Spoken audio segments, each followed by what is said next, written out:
Média, les experts. Bienvenue à tous dans les experts. Ça y est, tout de suite, en ce vendredi, on va parler sport, comme tous les vendredis. Pour parler sport, nous sommes avec nos physiothérapeutes du sport, directrice du centre En Mouvement à Lausanne.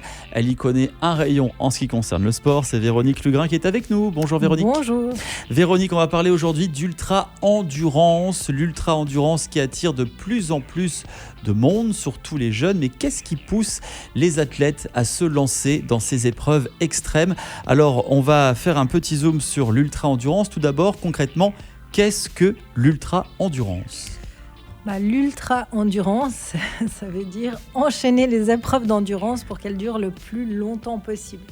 Ça veut dire qu'on va retrouver maintenant des courses comme les Ironman, les ultra-Ironman, le Tour des Géants, la Diagonale des Foules. De l'extrême. Ouais, le Marathon des Sables, c'est vraiment des distances hallucinantes dans des conditions extrêmement difficiles. Pourquoi l'ultra-endurance attire-t-elle de plus en plus de personnes, de monde ?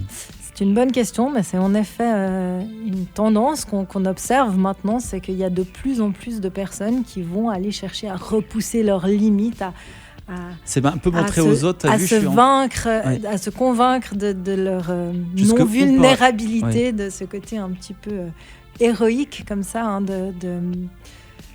du dépassement de soi, jusqu'où je peux repousser mes limites. Et c'est un peu cette tendance, on voit les deux extrêmes, de plus en plus de gens qui ne bougent pas, qui deviennent sédentaires, et à contrario, de plus en plus de gens qui vont plutôt dans l'ultra-sport.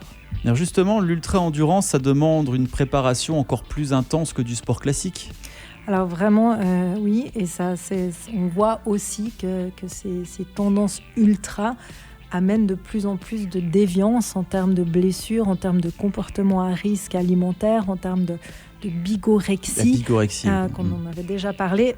Donc c'est vraiment, on voit que oui, pour aller sur je ne sais pas si nous prenons un Ironman, où il faut enchaîner 3 km, un peu plus de natation, ensuite 180 km de vélo et terminer par un marathon de 42 km. Évidemment, on se dit bien qu'on ne va pas y aller en ayant couru 3 fois 10 km. Donc c'est une préparation scrupuleuse, mentale, une discipline importante en termes de physique, de récupération, de préparation mentale, parce que sur ces épreuves-là, évidemment, quand on prive son sommeil, on prive son corps de sommeil, qu'on est dans une performance physique de très longue distance, il y a énormément de facteurs mentaux qui viennent de discours, de fatigue. Donc c'est la gestion de toutes ces choses, de l'aspect physique, mental, pour arriver à les dépasser. Et en termes de performance, de récupération, là aussi, il faut adapter son alimentation, son hydratation.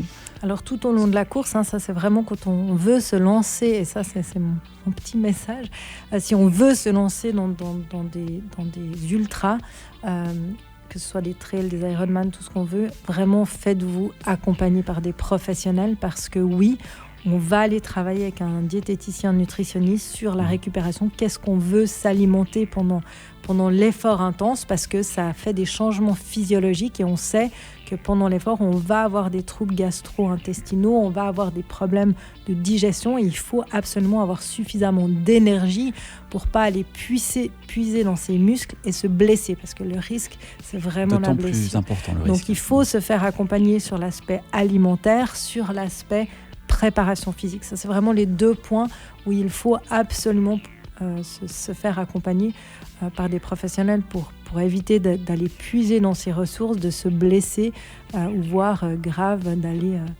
se faire vraiment mal. Donc l'ultra-endurance, une aventure sportive intense, un voyage au cœur de soi-même.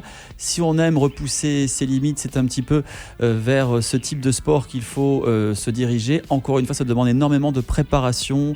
Il faut être rigoureux et puis surtout être entouré de professionnels dont vous faites partie. Véronique Lugrin, je rappelle que vous êtes physiothérapeute du sport en mouvement, directrice du centre sportif En Mouvement Lausanne. Merci beaucoup pour toutes ces précisions en ce qui concerne l'ultra-endurance qui est de plus en plus utilisée chez les athlètes, de plus en plus pratiquée. On va se retrouver la semaine prochaine et bien sûr, restons en mouvement. aimes le média, où tu veux.